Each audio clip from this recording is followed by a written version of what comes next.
Soalan 1. Apakah ibu kota Bahrain? Ibu kota Bahrain adalah Manama. Soalan 2.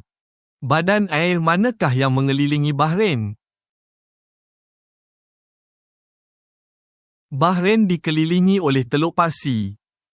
Soalan 3. Apakah bahasa rasmi Bahrain? Bahasa rasmi Bahrain adalah Arab. Soalan 4. Bahrain terkenal dengan pengeluaran komoditi apa? Bahrain terkenal dengan pengeluaran minyak. Soalan 5. Festival manakah yang dirayakan secara meluas di Bahrain? Festival yang dirayakan secara meluas di Bahrain adalah Eid al-Fitr.